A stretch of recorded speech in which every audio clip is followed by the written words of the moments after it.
On today's show, the Cleveland Cavaliers have reached their first true break of the season. They've been the best team in the NBA so far. So what's gone right for them? Plus, what do I think can still get better? Hint. We're going to talk a little bit about the defensive end. That's all straight ahead right here on today's Locked On Cavs.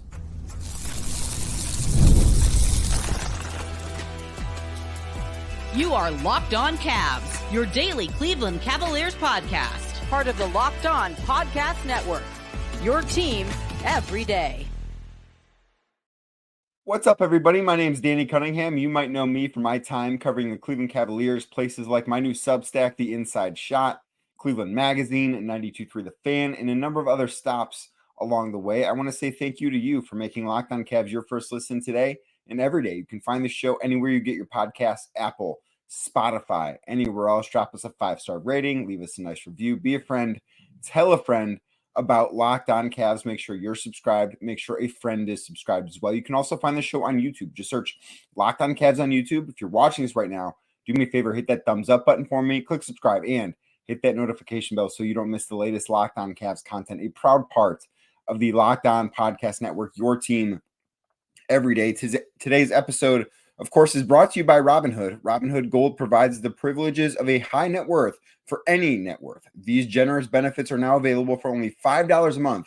The new gold standard is here with Robinhood Gold. Sign up at robinhood.com/gold. So the Cleveland Cavaliers, through their first 17 games, which happened in only 29 days, are 16-1. They've been the best team in basketball, which obviously means they've done a lot of things really, really well. I wanted to spend today because we do have a little bit of a break in the schedule. The Cavs played on Wednesday. They don't play again until Sunday. It's the first time all year that they've had back-to-back days off.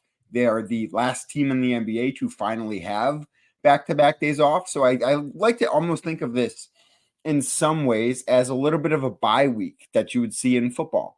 And it's a good time to do a little bit of self-scouting. So instead of worrying about how the Cavs are going to match up with the Raptors on Sunday or what their games against the Hawks will look like next week or even a rematch against the Celtics a week from Sunday, sort of wanted to spend today's show talking about what the Cavs have done really well, where the Cavs have been okay, and where they can improve. And I think when we start talking about what the Cavs have done really, really well, it has to start on the offensive end of the floor because this is a team that ran back essentially the same roster. I guess you can say Ty Jerome is a new addition because he didn't play last year because of that ankle injury. Obviously, Jalen Tyson was not here last year as a rookie, but he really hasn't played significant minutes, at least not until Wednesday night against New Orleans. So the Cavs have, for all intents and purposes, run back the same roster and gotten drastically different results on the offensive end of the floor. They were a very middle-of-the-pack offense for the most part last season, and right now, they are one of the best offenses in NBA history. They've been so good in so many areas offensively, and I think the area it starts for me is the pace that they're playing with, where they are not walking the ball up the floor. They're not getting into their actions with 9 seconds left on the shot clock. They're getting into things so much quicker. And one of the things, too, that I found really interesting throughout training camp, and I think now is kind of the appropriate time to bring it back up. But when asking about adjusting to the pace that the Cavs wanted to play at, essentially going from a slow-paced team to a fast-paced team year over year, one of the things the Cavs mentioned, and Kenny Atkinson mentioned this, I remember specifically Ty Jerome mentioned this, I believe Donovan Mitchell, Darius Garland all mentioned it, was one of the biggest challenges there was knowing when to play at which pace. When did you want to go fast? When did you want to be in the middle? When did you want to play slow? I do think the Cavs have done a great job of balancing that all year long. I don't think that has been an issue. And that was something that I do think there was a little concern that might take a little bit of time getting used to, just mastering not necessarily the paces, but the timing of the pace, the timing of when to do those things. And I think the Cavs have done a really, really good job of that. And I think a big reason as to why has been the play of Darius Garland. I know he's coming off of a really rough game the last time we saw him Tuesday night in Boston. It was the worst game he's had all year. It was one of the worst shooting nights of his career. But that one bad night does not erase the stellar start to the season that he's had. I said before the year, I thought it was going to be really, really difficult for him to be an all-star again because he's sharing the backcourt with Donovan Mitchell, and Donovan is still the best player on this team. But with what Darius has done in his first 16 games that he's played, not only has he been an all-star caliber player, he's been an all-star starter caliber player. I think that he is without question having the best year of his career so far, and there's still a long way to go this season. And I do think that he's dealing with some minor bumps and bruises, not that he's going to use that as an excuse, but I do think that is a real thing that he needs to fight through and push through. But he's been phenomenal so far this year. He's been one of the big reasons why the Cavs have been so good on the offensive end of the floor, because again, with the exception of that game in Boston, they've been able to count on him to go play at an all-star level essentially every single night. They couldn't do that last year. They could kind of do that 2 years ago, but I even think that he's been a better basketball player this year than at any point in his career. If this keeps up, he's going to be an all-star. I don't see how, if this keeps up and the Cavs keep winning, maybe not quite at the pace that they're winning at, because I believe they're pacing out to finish 77-5 overall on the season, which is not how they're going to finish. But the Cavs are going to be a team that is worthy of more than one all-star. And right now, it's hard to say anyone other than Darius Garland would be number 2. Evan Mobley certainly has a case to be an all-star as well, but I don't think he does over Darius Garland. And it's not because Evan Mobley hasn't been awesome, because I'm going to talk about him in a second as well. But Darius Garland has just been that good. He's been so good down the stretch of games too. Like, the clutch numbers that he's put up have been ridiculous. Think back to that New York game, the game against Milwaukee. And I do think that is one of the things that has made this Cavs offense so difficult to stop, is they're not reliant on Donovan Mitchell the way they were in the past. Now, Donovan can still go and be the guy that can be relied upon, but I think they're so much better off as a team when Donovan can just be Donovan and not have to shoulder an enormous amount of pressure and responsibility on the offensive end of the floor the way that he has had to in the last couple of years. So I do think that is one of the best things about this Cavs team so far. I think Darius Garland deserves a lot of credit for it. Kenny Atkinson also, I think he's been great so far. The way he's handled things has been really, really impressive. One of the things that I was very interested in seeing, and I'm still interested in seeing when the Cavs do get to full health, when Max Strus does return. But the rotations that he's played and the amount of trust that he's had in his players, I think can be a really difficult thing for coaches, because coaches don't necessarily always want to trust everybody.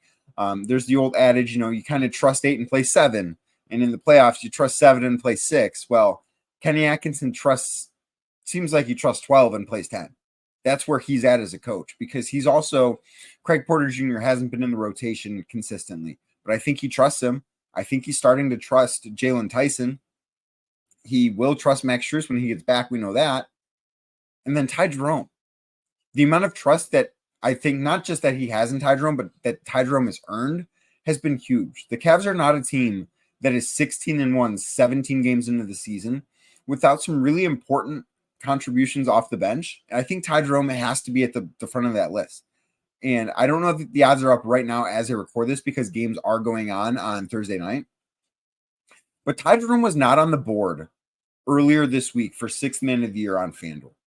When I checked earlier on Thursday, Ty Jerome had, I believe, the 5th or 6th best odds to win 6th man of the year at plus 1,700. That's obviously coming off of a career best game where he had 29 points against the Pelicans. But I think that says a lot about this Cavs team, and I think it says a lot about Kenny Atkinson. That somebody who, at least publicly, I'm not saying internally that the Cavs thought this, but I know I thought this. Ty Jerome was an afterthought before the season. I had really little to no expectations of what he would contribute to this team and how he would add to winning. I just didn't necessarily think that was something worth spending a ton of time on. And he has been one of the most indispensable players that the Cavs have had. He's been remarkably good. And that, I think Kenny Atkinson deserves a lot of credit. Now, obviously, Ty deserves the majority of that credit, but I think Kenny has empowered him, and Kenny's allowed him to play free and be in a position where he can go out and be successful. He doesn't have to worry about maybe some outside factors that I think a lot of other guys in his position would have to worry about. The last thing I want to mention here before I move on to things that have been good, but could maybe get a little bit better, has been the aggressiveness that Evan Mobley has shown.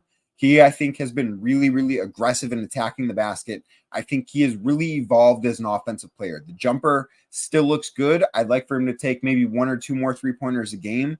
But for the most part, it does look good leaving his hands. But the way he's been getting downhill, getting to the rim, though, that has been something that has been very, very encouraging to me, because that, I think, is one of the biggest reasons why the Cavs have changed so much offensively, because of the play of him. There are things that they're good at that I think can be better, and I do think they will be better. We're going to talk about a couple of those things next, right here on Locked On Cavs.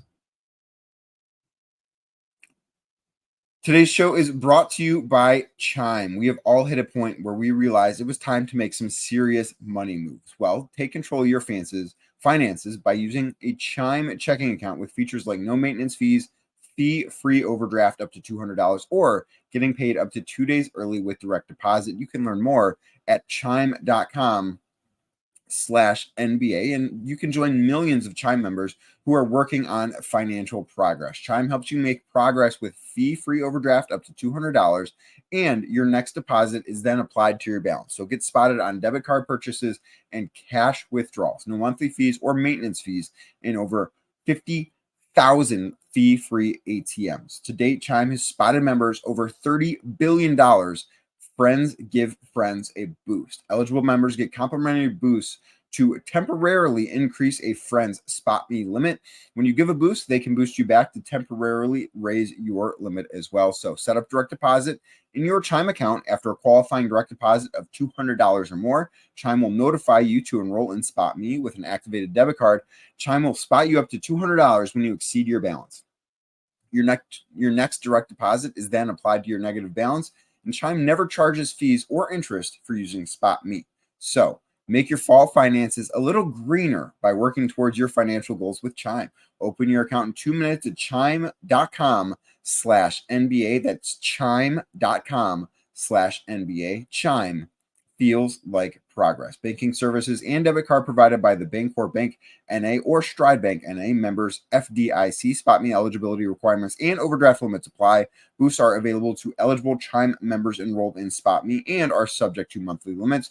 Terms and conditions apply. Go to chime.com/disclosures for detail. Today's show is also brought to you by Game Time. Game Time is the place that I go to for tickets when I need a place to go. They should be your go-to ticket marketplace as well. Why is Game Time my go-to ticket marketplace? Well, that's easy. It's because they take the guesswork out of buying tickets. I want to know how much money I'm going to be paying for something up front. I don't want to be surprised with taxes and fees. So what does Game Time do that allows me to not be surprised by those things? Toggle on that all-in pricing feature, and then boom, when I get to checkout, I know exactly what I'm going to be paying because I've known the whole time. I'm not going to be surprised at the very last minute. I also want to know, what's my view going to be? If I'm going to a football game, if I'm going to a basketball game, I want to know what center court looks like, the 50-yard line. I want to know. The Game Time app will allow you to pull up the view from your seat and show you exactly what it's going to be, whether it's a concert stage, a basketball floor, a football field, whatever it is, you'll know exactly what your view will be. So take the guesswork out of buying tickets with Game Time. Download the Game Time app, create an account, and use code LOCKEDONNBA for $20 off your first purchase. Terms do apply. Again, create an account and redeem code LOCKEDONNBA. That's LOCKEDONNBA for $20 off. Download Game Time today. What time is it? It's game time.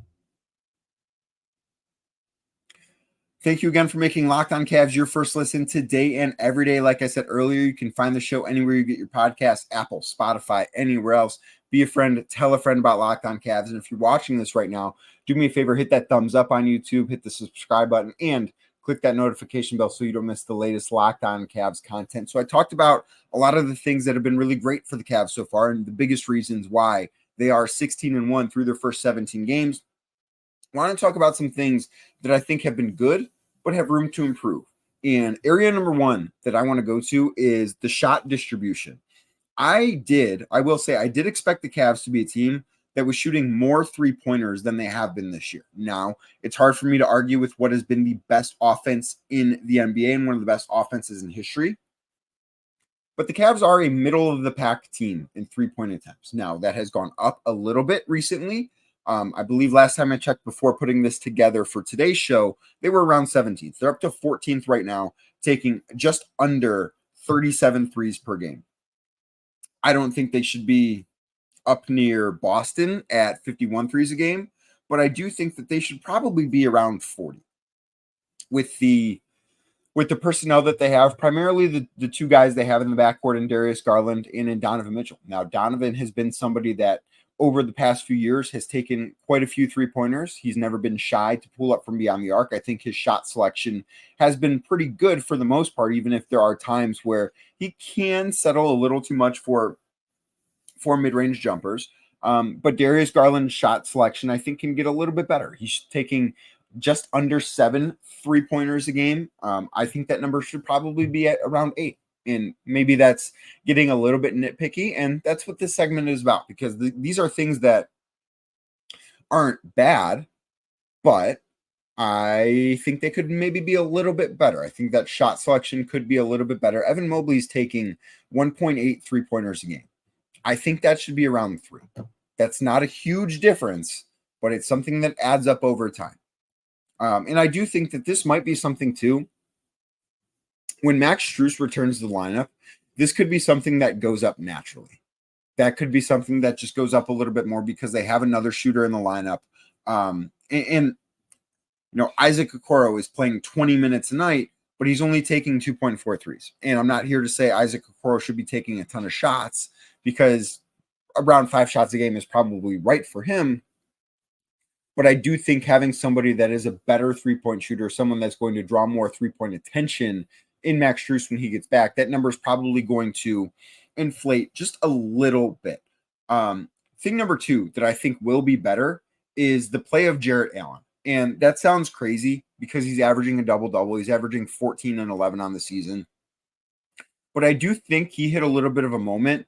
And maybe it was because he was so good early on, but he hit a little bit of a stretch where he looked like he was out of gas for a little bit.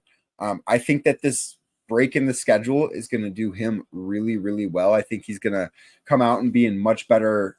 I don't want to say much better shape because he's in good shape, but he's going to be refreshed, I think, coming out of this 3-day break. I think he can be better than the player he's been. It's not to say he hasn't been good. He has been good. But I think that he has another level that he might be able to get to. And I do think that's something that Cavs fans should be excited by, because Evan Mobley has reached another level. But Jarrett Allen can still, I think, go up another level. And I am curious too, and maybe this is something that I need to ask about here coming up soon with the Cavs. But last year we saw Jarrett play so many of his minutes with Donovan. This year he's playing a ton of minutes with Darius Garland. And I do wonder what the adjustment has been there year over year, where you get so used to playing with a certain player.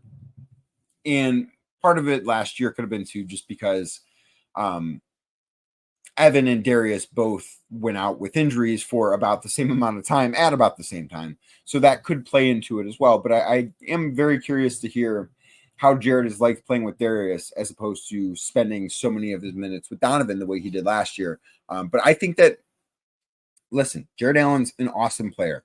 I think he's got another level that he can still get to. I don't think that we've seen the best or really anything close to the best of Jarrett Allen this year. I think that he can and will be better. That is absolutely something that it's been good. Don't get me wrong. It's been good.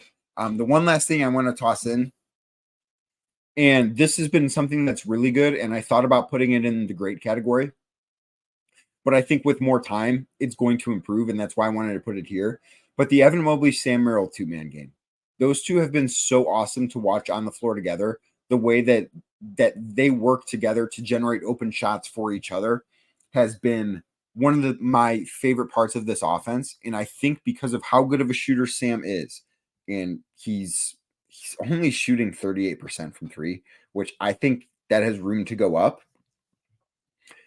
I think that those two are going to create a ton of space for each other. And I think that 2-man game, while it's not going to be something that is ever super high usage just because of the way this roster is constructed. I think that has the opportunity to be one of the most fun things that the Cavs can do all season long. I really do. I really do think that is something that we can see just get better and better and better as the season goes on for the Cavs.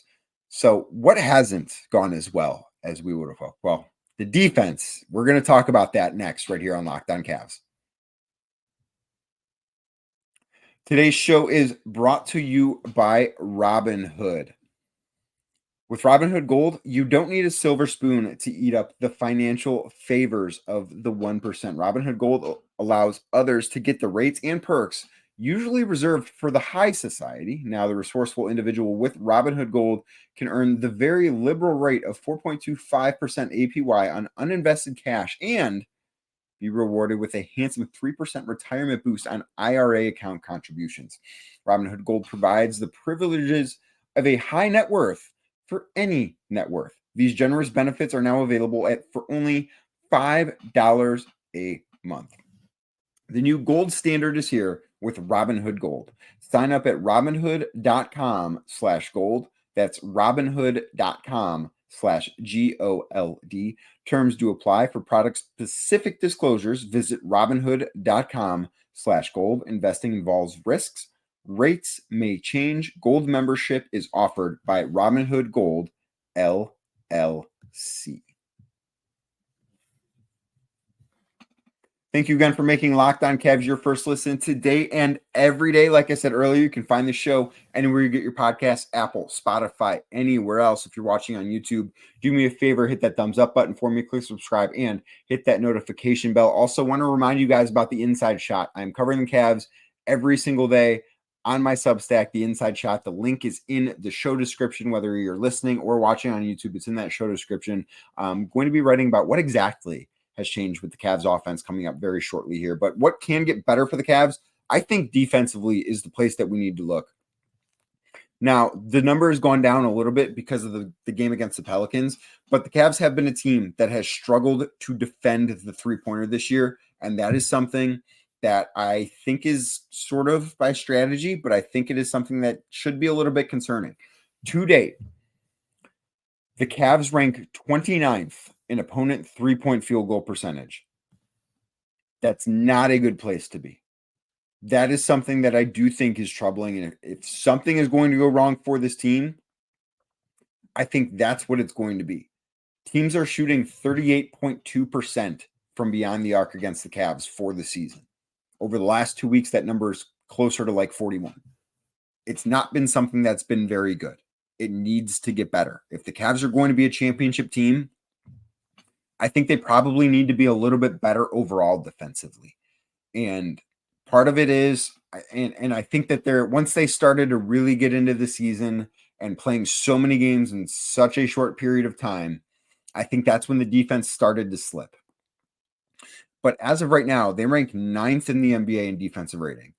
When Jarrett Allen and Evan Mobley and Isaac Okoro are playing as many minutes as they are, and Dean Wade for that matter too when he's healthy, when those guys are playing as many minutes as they are, I think that 9th in defense is kind of the floor. I think that this is the area that has the most room for growth. I do believe that defensively, they should be a top 5 team because of the personnel. Even if they want to play at the faster pace, even if they want to crash the offensive glass more than they were in the past, and that might lead to some slippage defensively. I'm not saying they have to go out and be the best defense in basketball. I don't think that they do. But I also think with this roster construction, with how good individual defenders they are, with Evan Mobley, who right now is 2nd in Defensive Player of the Year odds, with all of that, 9th place feels like it's not good enough for this group. I think that is the area. And listen, maybe part of it is the three-point luck, because I do think they do a good job defending the rim. I think they do a good job at creating turnovers. And maybe it's just the three-point stuff that's a problem. But overall, I think that this is a group that should be a top 5 defense. And until it is, I think there's going to be room for improvement. They're not there yet. And like I said, this is something that because of the schedule, I am willing to give them the benefit of the doubt on. They've played 17 games in 29 days. When you are just getting into the season and just getting into game shape, those legs are going to get heavy really quickly. And I think we by the end started to see some tired, heavy legs.